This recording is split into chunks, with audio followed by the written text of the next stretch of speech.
Hi, I'm Dr. August DeOliveira. A lot of new and prospective CEREC users are afraid of becoming a lab tech.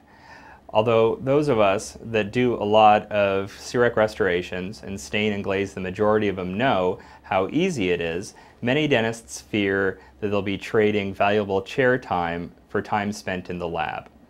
In our intermediate and advanced CEREC courses, we spend a great deal of time on the prep, powder, and picture aspect, but not much of what happens after the milling process is finished.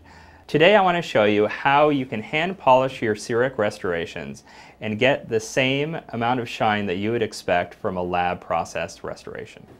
Beautiful CEREC restorations really start at the mill preview.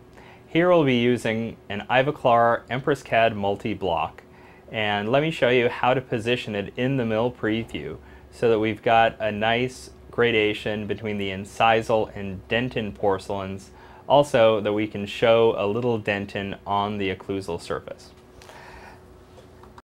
So the computer usually defaults to having the restoration being fairly low in the block. What we want to do is move it up to about 10% off the top of the block. What that'll do is it'll give us a nice amount of incisal porcelain on the cusp tips, but also give us some dentin showing through the occlusal surface. So this is the restoration outside of the milling chamber. We've tried it in the mouth, and you can see that I have my sprue on the lingual. I like to try to keep my sprues on the lingual. There's a lot less anatomy on the lingual side of the tooth. So you can see here that there's a sprue. Also, it's hard to see, but on the buccal in the furcation area we've got a lot of scratches and striations that you typically get when doing these restorations in fast mill. The burr that I'm going to use is a Meisinger Lab diamond. It's a medium diamond. It's what's called a sintered diamond, which means that it's got diamonds upon diamonds, so these last forever. Also, it's nice because it's not a very aggressive burr, so you don't have to worry about taking off anatomy or gouging your restoration. What we want to use is a Lab electric handpiece. These can be purchased inexpensively from your Patterson dealer, and I like to run the burr at medium speed. So here I'm removing the sprue. The nice thing about this burr is you really have to push it to get it to work. So I'm not real worried about ditching my margins. But what I'm doing is I'm going around the restoration. I'm just looking for any of the scratches or facets that you get in between your height of contour line and your margin. And just running this really lightly over the restoration and looking around for those scratches. If you look on the occlusal, we can round off any sharp areas that we might get from the design process.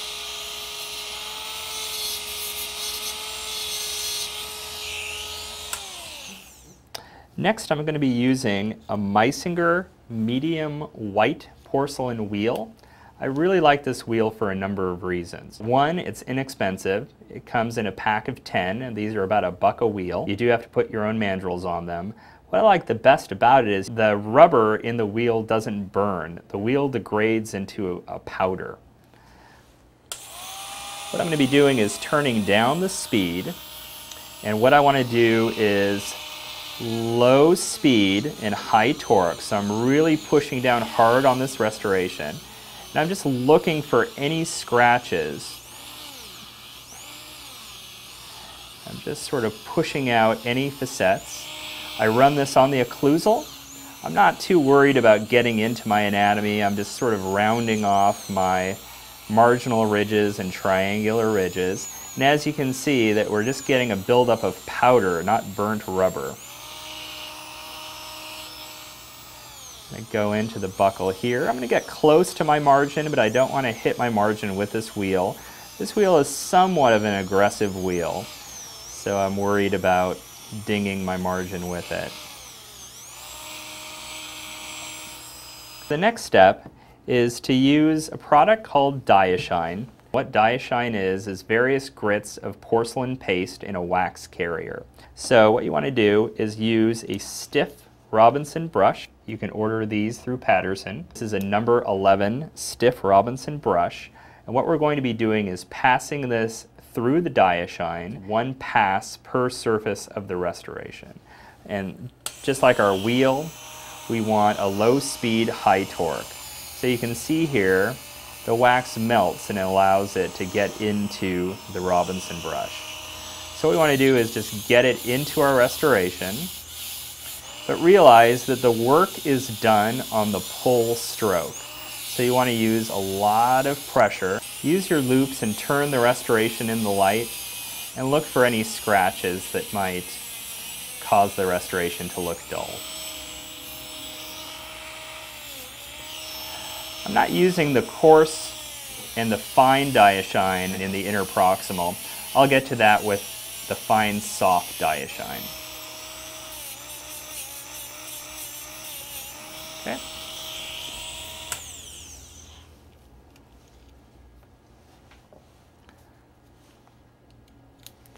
Next, with a separate Robinson brush, we'll be using the fine DiaShine paste.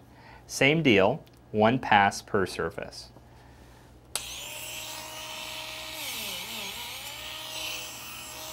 You can see here in our anatomy, we're already getting a really nice shine.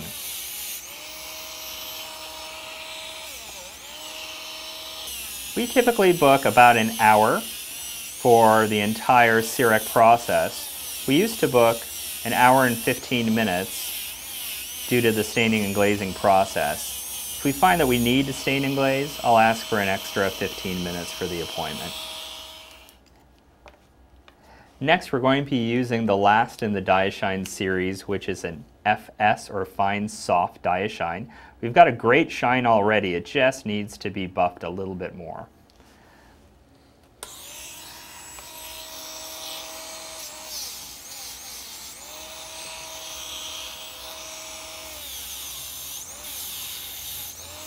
So here we are at the occlusal surface, and again, all the work is done on the pull stroke. These brushes are great, especially when you get any polishing materials in the groove.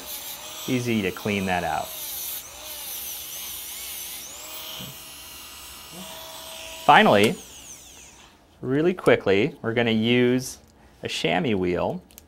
And a chamois wheel, you want to use a little higher speed, but very light pressure. And this just buffs the restoration. You can see how shiny we're getting this restoration. From start to finish, we're looking at, on average, a little less than 4 minutes to shine your restorations up. Whereas staining and glazing, if you include sprue removal, pre-polishing, applying the glazes, and cooling down, you're looking at easily 10 to 18 minutes. So here we have our polished CEREC restoration. It's got a shine that's very comparable to a lab glazed restoration. And because of the fact we used an Empress CAD multi-block, we have the gradation between our incisal, body, and cervical porcelains. In the central fissure area, we get a little bit of the dentin porcelain showing through.